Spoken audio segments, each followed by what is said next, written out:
Hello दोस्तों। आज हम आपने मेरे पिछले ट्यूटोरियल में देखा कि हम आर्टिस्टिक मीडिया टूल्स जो कि आपको बताया कि हमारा इस यहाँ पे होता है, इसके बारे में हमने पूरा डिटेल में हमने बात की कि इस पे कैसे काम करते हैं, इसको ब्रेक अपार्ट कैसे करते हैं, हमारा टूल्स जो क्लिक करने के बाद जो सारी चीज़ें चलती होती हैं इन्हें हम अलग अलग कैसे करते हैं, इनको हम ट्रांसफॉर्म कैसे करते हैं, इनको रोटेट कैसे करते हैं। ये सब चीज़ें आपने मेरे पिछले ट्यूटोरियल में देखी। जिन लोग दोस्तों ने मेरे पिछले ट्यूटोरियल ना देखा हो, कृपया मेरे चैनल पर जाकर के प्ले लिस्ट में से सारे tutorials step by step process में देख सकते हैं।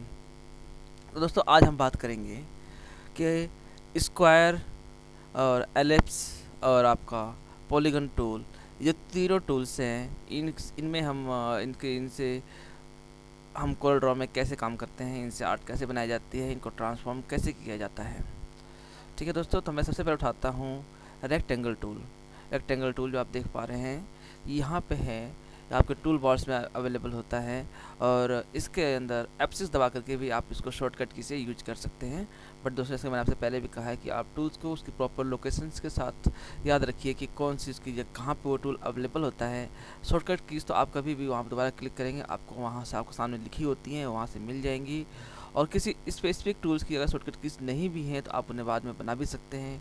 उसका तरीका मैं काफ़ी आगे चल के बताने वाला हूँ कि आप किसी भी टूल्स के शॉर्टकट कीज़ कैसे बना सकते हैं। दोस्तों मैं इस पर क्लिक करता हूँ रेक्टेंगल टूल पे और मैं इसको ड्रॉ करता हूँ। तो यहाँ आप देख पा रहे हैं कि आपने माउस को क्लिक किया और क्लिक को रिलीज नहीं करना है, आपने इसको डायरेक्ट सिर्फ क्लिक एंड ड्रैग करना है अपने माउस कर्सर से। जितना बड़ा आप चाहेंगे वो शेप ड्रॉ होती जाएगी। अब आप यहाँ देख पा रहे हैं कि मैं ड्रॉ कर रहा हूँ तो मेरी शेप कभी रेक्टेंगल हो रही है, कभी स्क्वायर बन जा रही है। अगर आप परफेक्ट स्क्वायर चाहते हैं तो आप शिफ्ट प्रेस करें। मैंने आपसे अपने सिस्टम में शिफ्ट प्रेस कर रहा हूँ, आप ये देखिए, सॉरी कंट्रोल प्रेस करें। कंट्रोल प्रेस करेंगे तो आपकी जो इरिस्पेक्टिव ऑफ माउस कर्सर जो पोजीशन है आप वहाँ कहाँ रख रहे हैं, लेकिन आपका जो हम जो स्क्वायर ड्रॉ करेंगे वो परफेक्ट स्क्वायर में जाएगा, न कि रेक्टेंगल बनेगा। जब तक कि मेरे पास मैंने क्लिक को दबाया हुआ है। क्लिक को जैसे ही मैं रिलीज करूँगा, अगर मैंने माउस क्लिक रिलीज नहीं किया है तो ये देखिए सिर्फ तुरंत बदल जाती है। और मैं यहाँ पे मेरा क्लिक दबा रखा है मैंने, तो ये हमारा परफेक्ट स्क्वायर बनता है। ठीक है दोस्तों, यहाँ पे मैं यहाँ पे क्लिक को अपने माउस क्लिक को रिलीज कर रहा हूँ। अब ये देखिए परफेक्ट स्क्वायर शेप में गया है। और तो आप अगर कंट्रोल दबा रहे हैं तो ये परफेक्ट स्क्वायर बनेगा, कंट्रोल नहीं दबाएंगे तो आप जो शेप चाहेंगे, डिजायर्ड शेप होगी आपकी, वो बनेगी। दूसरा इसका एक शॉर्टकट की है, एक शॉर्टकट काम है कि अगर आप शिफ्ट प्रेस करेंगे तो शिफ्ट के साथ जो आप एक तरफ आगे बढ़ रहे हैं, आपने मतलब यहाँ मैं यहाँ से स्टार्ट कर रहा हूँ, ये मेरी सेंटर पोजीशन है। तो दोबारा देखिए दोस्तों कि ये मेरी यहाँ पे सेंटर पोजीशन है। मैं चाहता हूँ ये मेरी सेंटर पोजीशन है। आप इसको लीजिए, ये हमारा एक रफ मैंने बना दिया, आइडिया बना दिया। ये मेरी सेंटर पोजीशन है। मैं यहाँ से एक रेक्टेंगल ड्रॉ कर रहा हूँ। अगर मैं शिफ्ट प्रेस करता हूँ तो वो दोनों तरफ यानी चारों साइड में जैसे जैसे मैं आगे बढ़ूँगा चारों तरफ से उसकी शेप वही बनती जाएगी। ये शिफ्ट के साथ है। यहाँ पे कंट्रोल दबा दूंगा, शिफ्ट और कंट्रोल दोनों एक साथ, तो ये परफेक्ट स्क्वायर शेप में ये चारों तरफ से इंक्रीज करेगा। देख पाए दोस्तों। अब मैं यहाँ पर रिलीज करूँगा, अब ये देखिए इसकी पोजीशन शिफ्ट के साथ यूज करेंगे तो वो चारों तरफ काम करती है, और कंट्रोल के साथ यूज करेंगे तो सिर्फ एक तरफ काम करती है। ठीक है दोस्तों, ये था हमारा रेक्टेंगल का हम कैसे ड्रॉ करते हैं इसके अंदर। अब इसमें दूसरी चीज़ बताऊँ दोस्तों कि हम इसके कॉर्नर्स को राउंड कैसे करते हैं। उसके लिए कॉर्नर्स राउंड करने के लिए आप दोबारा शेप टूल में जाएंगे। ये मैं आपको जब मैंने शेप टूल के साथ वर्किंग बताया था, ये मैंने आपको तब भी बताया था कि हम इसको और शेप को अपना जो रेक्टेंगल होता है या स्क्वायर होता है उसको राउंड कैसे करते हैं। तो आप दोबारा शेप टूल पर जाएंगे, उस पर क्लिक करेंगे। आप जैसे इस पर क्लिक करेंगे देखेंगे कि ये जो शेप्स हैं ये हाईलाइट हो गए, जो कॉर्नर्स हैं ये हाईलाइट हो गए हैं। आप यहाँ भी देख पा रहे हैं, आप जो मैंने आपको हिंट्स बताया, हिंट्स विंडो। आप जब तक नया सीख रहे हैं, अगर आप तो इस हिंट्स विंडो को ऑन करके रखें या नहीं भी रखते हैं तो कोई दिक्कत नहीं है। आप यहाँ पर देख पाएंगे हाईलाइट हो गए। अब मैं किसी एक कॉर्नर को पकड़ करके ड्रैग करूँगा, आप ये देखिए अभी ये राउंड नहीं बन रहा है, अभी ये इस स्कैलप्ड कॉर्नर जिसको हम बोलते हैं इस शेप में आ रहा है। तो हम यहाँ पे क्लिक करेंगे, इसकी कॉर्नर शेप राउंड हो जाएगी। यहाँ करेंगे तो ये पॉलीगॉन टिप शेप बन जाएगी। ये तीनों ऑप्शंस आपको यहाँ दिए गए हैं, आप इनके यूज करके आप इसको अपनी शेप को राउंड या कॉर्नर कर सकते हैं। आप देख पा रहे हैं जितना हम पूरा एज पे जाएंगे तो पूरा पूरा सर्कल बन जाएगा। जितना ऊपर करेंगे ये वो शेप हमारी, आप देख पा रहे हैं कॉर्नर्स को राउंड कैसे करते हैं। तो ये दोस्तों ये था हमारी working with the rectangle tool. अब इसमें आप रेक्टेंगल टूल में एक टूल और देख पा रहे हैं, 3 पॉइंट रेक्टेंगल। अब ये क्या चीज़ होती है इसको देखिए आप। मैंने एक यहाँ पर क्लिक किया और इसको लेके यहाँ तक आया। अगर मैं शिफ्ट दबा के यूज़ करूँगा दोस्तों तो ये लाइन जो है मेरी स्ट्रेट चलेगी। आप देख पा रहे हैं लाइन स्ट्रेट हो जाती है, शिफ्ट के साथ लाइन स्ट्रेट होती है।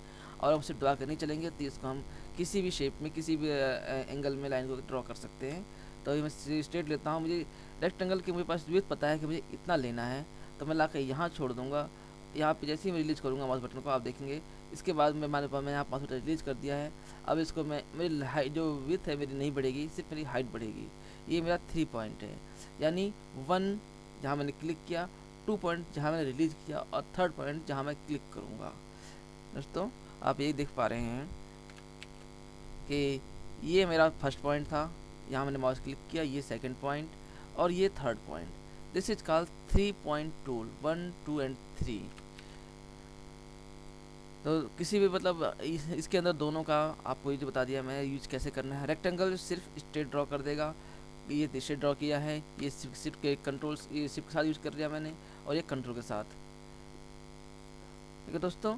और इसके बाद और ये दूसरा है 3 पॉइंट टूल, जहाँ की मैंने एक बार क्लिक किया तो क्लिक मैंने रिलीज नहीं किया है, आगे बढ़ गया हूँ, इसके बाद दोबारा नीचे आ गया हूँ।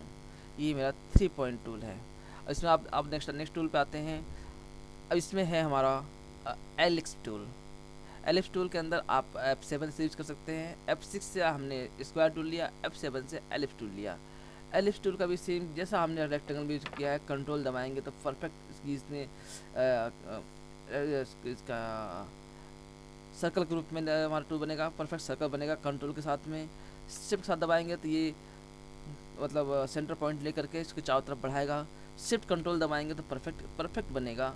और शिफ्ट के साथ हम इसको कैसे ओवल भी ले सकते हैं, चाहे तो इस तरह वर्टिकल ओवल लीजिए, हॉरिजॉन्टल ओवल लीजिए अगर सिर्फ शिफ्ट दबा रहे हैं तो, या फिर आपने सिर्फ माउस क्लिक यूज करेंगे तो हम सिर्फ ओवल या वर्टिकल ओवल या हॉरिजॉन्टल ओवल बना सकते हैं सर्कल के साथ में।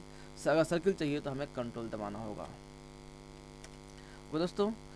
और इतना ही नहीं दोस्तों, अगर हमने आपने यहाँ पे ओवल बना लिया है, अगर आपने यहाँ एक ओवल ड्रॉ कर लिया है, आप चाहते हैं कि इसकी शेप को परफेक्ट सर्कल करना, मैं आपको यही बताता हूँ दोस्तों कि आप इसको परफेक्ट सर्कल कैसे कर सकते हैं। ये चीज़ें आपको आप प्रैक्टिस से ही आती हैं। आप प्रैक्टिस करेंगे, आप बताएंगे आपने बना तो लिया से आप हाइट सही है, आपने इसका ओवल बन गया है, लेकिन आप चाहते हैं कि परफेक्ट सर्कल बन जाए। तो आप दूसरा पता तरीका तो ये है कि आप जितना साइज में है आप या 3 पॉइंट टूल जो मैंने बताया आपको, 3 पॉइंट टूल यहाँ से स्टार्ट कीजिए, यहाँ लाइए और इसके बाद अंदाज़ा लगाइए, ठीक है दोस्तों। लेकिन हमें जो एक्चुअल लेना है तो मैं यहाँ क्या करूँगा, यहाँ जा करके आप यहाँ देख पा रहे हैं इसकी हाइट है 96.674 mm। मैं इसे कॉपी करूँगा और यहाँ पे इसको पेस्ट कर दूँगा और एंटर मार दूँगा। आप देखिए दोस्तों, अब जबकि विथ और हाइट दोनों बराबर हो गई है, मतलब डायमीटर जिसे कहते हैं हम, दोनों बराबर हो गया, तो ये आपका परफेक्ट स्क्वायर बन गया। ये आपका परफेक्ट सर्कल बन चुका है, ठीक है दोस्तों।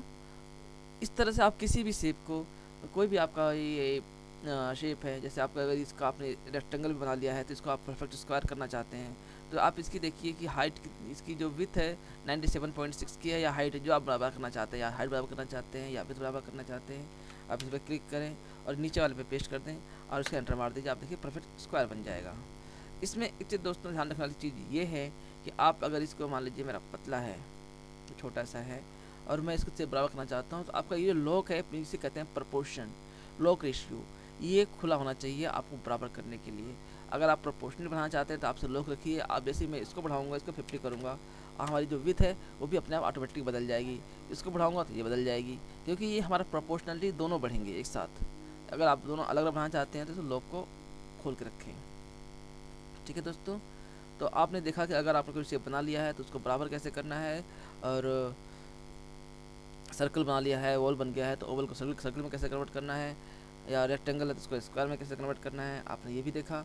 और उसमें वही सेम टूल है, 3 पॉइंट टूल है। हमें बताया कि एक पॉइंट हम क्लिक करते हैं, दूसरा 1, फिर 2 और ये 3rd, ये इसमें 3 पॉइंट टूल होता है, बट जनरली हम बहुत ही कम यूज़ करते हैं, बहुत रेयर होता है कि हम 3 पॉइंट टूल नहीं यूज़ कर रहे होते हैं, क्योंकि हम सीधे सीधे अगर कोई वहाँ सर्कल बना सर्कल को सीधे सीधे पर कैसे ड्रॉवर के ऊपर नीचे कर लेते हैं। ट्रांसफॉर्मेशन जो आपको मैं पहले बता चुका हूँ, ट्रांसफॉर्मेशन और रोटेशन कैसे की जाती हैं। ट्रांसफॉर्मेशन करने के लिए आप किसी भी ऑब्जेक्ट पर क्लिक करें, उसके बाद उसमें लंबाई खींच दें, इसको उसके दोबारा क्लिक करें, रोटेशन कर लीजिए। ये मैं आपको पहले ही बता चुका हूँ कि अपने पिछले ट्यूटोरियल के अंदर। इसमें भी आप एक बार रिकॉल कर लीजिए उन चीज़ों को कि मूवमेंट और क्लिक कैसे की जाती हैं। ठीक है दोस्तों, अब हम आते हैं अपने पॉलीगन टूल पे। पॉलीगन टूल की हालांकि वैसे इसका एक अलग ट्यूटोरियल बनना चाहिए, लेकिन मैं आपको इसी में बताने जा रहा हूँ कि पॉलीगन टूल पर हम कैसे यूज़ करते हैं। पॉलीगन टूल से दोस्तों एक चीज़ हम ड्रॉ करते हैं, ये है हमारा पॉलीगन टूल। आप देख पा रहे हैं कि हम यहाँ पे 1 2 3 4 5 एजेस हैं, लेकिन हम क्या चाहते हैं कि इसकी एजेस 10 एजेस हो जाए। ठीक है, पॉलीगन टूल के आप क्लिक कर रहे हैं तो आप यहाँ देख पा रहे हैं, क्लिक करने के साथ ही यहाँ आपका मेनू बदल गया। तो यहाँ पे आपको शो करता है पॉइंट्स हमारे कितने, इसकी साइड्स होनी चाहिए या पॉइंट्स होने चाहिए। 5 साइड्स कह लीजिए या 5 पॉइंट्स कह लीजिए, दोनों सेम चीज़ें हैं। अब मैं इसको यहाँ पे 10 कर दूँगा, 9 10। अब देख पा रहे हैं हम ड्रॉ करूँगा तब अब ये 10 साइड्स का हो गया हमारा। अब इसमें इस चीज़ हम बहुत ज़्यादा यूज़ करते हैं दोस्तों, कि हम इस शेप को, ये हमारे इसमें बहुत सारे नोट्स होते हैं, हम इसमें नोट्स साथ कैसे वर्किंग करते हैं। आप ये देख पा रहे हैं नोट्स, आप यहाँ पे नोट्स आ गए। अब ये देखिए दोस्तों, ये है हमारा नोट टूल। अब हमने स्क्वायर में यूज़ किया तो स्क्वायर में आपने देखा कि इसको रूट ओवर इसका सर्कल बन जाता है या इसका एलिमेंट बन जाता है, कुछ भी बन जाता है जो भी हम यहाँ सेलेक्ट कर रहे हैं।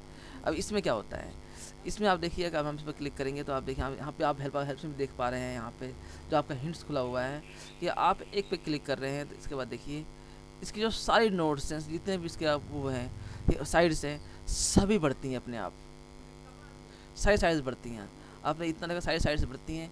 अब देखिए इसमें मैं आपको और दिखाना चाह रहा हूँ, आपने नोट टूल लिया, 2 बार क्लिक किया यहाँ बीच में किसी भी साइड पे, ठीक, यहाँ पे आप देखिए एक नोट बढ़ गया। अब इस नोट को आप ये को खींचेंगे तो जो आप इस एक पे यूज़ कर रहे हैं, आप देखेंगे आपको जितने हैं सारी साइड्स पे ये नोट ऑटोमेटिकली ऐड हो गया है। आप और नोट ऐड कर लीजिए, यहाँ क्लिक कीजिए, इसको लीजिए, आप देखें बाकी साइड्स पे भी ये नोट चल रहा है। यहाँ लीजिए, सारे टूल्स जितने भी आपने नोट एक से आप सिर्फ एक साइड पर नोट पे काम कर रहे हैं, सारी साइड्स पे आपके नोट बढ़ते जा रहे हैं। आप जितने नोट ऐड करते जाएंगे सब साइडों में उतने नोट बढ़ते जाएंगे। आपको डिपेंड करेगा कि आपको क्या क्या आपने डिज़ाइन बनाना है, क्या यूज़ करना है। आप पॉलीगन टूल का डिज़ाइन एलिमेंट काफ़ी यूज होता है, काफ़ी लोग यूज़ करते हैं अपने डिज़ाइन को अलग अलग शेप्स बनाने के लिए। जो शेप्स में डिज़ाइन चाहिए होती है, स्टार्स बनाने के लिए, स्टिचेस बनाने के लिए, या पीछे बैकग्राउंड टेक्सचर डालने के लिए, सभी चीज़ें बहुत ज़्यादा यूज की जाती हैं। ओके दोस्तों, तो ये हमारा था पॉलीगन टूल। पॉलीगन टूल्स के हिसाब से शेप आप कलर फिल वगैरह तो आपको मैं पहले ही बता चुका हूँ कैसे फिल करना है। राइट क्लिक करें, लेफ्ट क्लिक करेंगे तो कलर फिल होता है, और राइट क्लिक करेंगे तो आउटलाइन की जाती है माउस के साथ कलर टूल पर रख करके। और इसके द्वारा सेकंड तरीका आप यहाँ से भी यूज़ कर सकते हैं।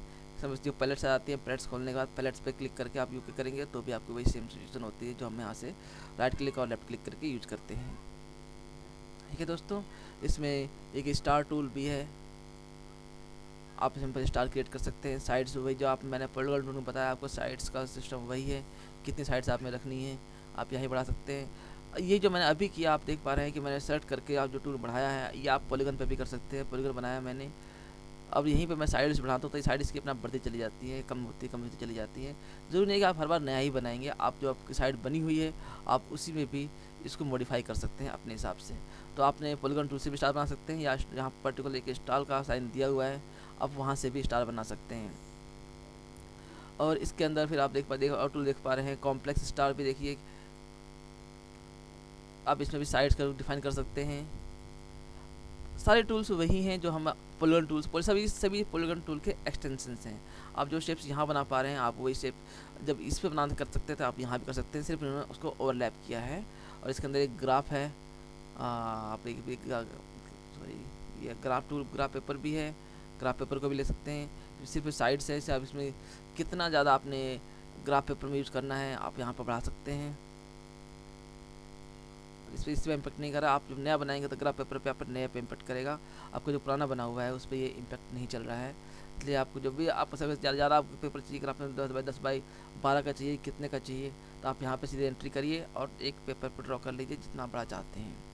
और इसका भी फिल नन कर दीजिए, आउटलाइन फिल नन कर सकते हैं, आउटलाइन को आप ग्रे कर सकते हैं, आउटलाइन को पतली कर सकते हैं, जैसे मैं आपको बता चुका हूँ पहले ही। यहाँ पे आप डबल क्लिक करें, यहाँ पे 0.25 रख दें या 0.1 रख दें, तो आपकी ग्राफ पे बहुत पतली हो जाएगी, आप बहुत कम दिखाई देगी, आउटलाइन ग्रे है। ये ग्राफ पेपर की तरह से यूज होता है। कलर करना चाहते हैं आप कलर भी कर सकते हैं इसकी आउटलाइंस को। और इसके अंदर एक टूल है हमारा स्विल टूल। स्विल टूल को हम काफ़ी यूज करते हैं दोस्तों। इस स्पाइरल टूल या हम स्विल बोलते हैं इसको। आप ये सिर्फ देख पा रहे हैं, इसके अंदर आपको कितना ज़्यादा चाहिए होता है, आप नेक्स्ट टाइम यूज़ करेंगे तो उतना ज़्यादा डेंस होकर आएगी लाइनें। ये सिर्फ दिखाते हैं कि आपको लाइनें कितनी ज़्यादा कितनी कम करनी है। ये हमारा स्पाइरल कह लीजिए या स्विल कह लीजिए, हम इसको हमारा कोरोड्रॉ के अंदर इसको स्पाइरल बोल रहा है। ये हमारा स्पाइरल टूल है, आप इसको यूज कर सकते हैं अपने डिजाइन के साथ में यूज कर ब्यूटिफाई करने के लिए। ये जगह जगह कई बार लगता है, कई बार इसको मोटा पतला करते हैं हम अपने डिजाइन के हिसाब से, कई बार मोटा कर लिया, कभी पतला कर लिया, जो हमें चाहिए होता है। आप यहाँ ज़्यादा मोटा कर रहे हैं, कोई ओवरलैप हो रहा है, इसे कम कर सकते हैं। ओके दोस्तों, तो आज हमने बात की रेक्टेंगल टूल के बारे में, एलिप्स टूल के बारे में, और पॉलीगन, स्टार, कॉम्प्लेक्स और ग्राफ पेपर और स्पाइरल टूल के बारे में हम बात करी। आशा करते हैं कि आप इनके बारे में काफ़ी अच्छी तरह समझ गए होंगे। अगर समझ में नहीं आ रहा दोस्तों तो प्रैक्टिस जरूर करें। जब तक आप प्रैक्टिस नहीं करेंगे इन टूल्स को समझने के बारे में, इन टूल्स की प्रैक्टिस कर, ये टूल्स कैसे काम करते हैं, क्योंकि इन टूल्स को यूज करना आपके हाथ में है। ये टूल्स आप किस प्रकार यूज करेंगे, आपके डिज़ाइन में इन टूल्स को कहाँ यूज़ करना है, आप इसको कहाँ अप्लाई करना चाहते हैं, ताकि आपका डिज़ाइन जो बना रहे हैं वो काफ़ी बेहतर लगे। डिज़ाइन कैसे बनाते हैं, ये सब चीज़ें मैं आपको जब एक बार ट्यूटोरियल समझा दूंगा प्रॉपर, तो कोई डिज़ाइन हम बनाएंगे, डिज़ाइन आपको दिखाएंगे कि डिज़ाइन कैसे बनाए जाते हैं। लेकिन अभी आप सिर्फ ये देखिए कि इन टूल्स का यूजेस क्या है और टूल्स पर्टिकुलरली कैसे काम किए जाते हैं। आप ये सब चीज़ें प्रॉपर तरीके से देखिए। और इस वीडियो को आपको कैसे लगी, वीडियो आपने कैसे आप और क्या चाहते हैं, कुछ सुझाव मुझे देना चाहते हैं कि मैं वो अप्लाई करूँ अपनी वीडियो से, तो मुझे ज़रूर बताएं।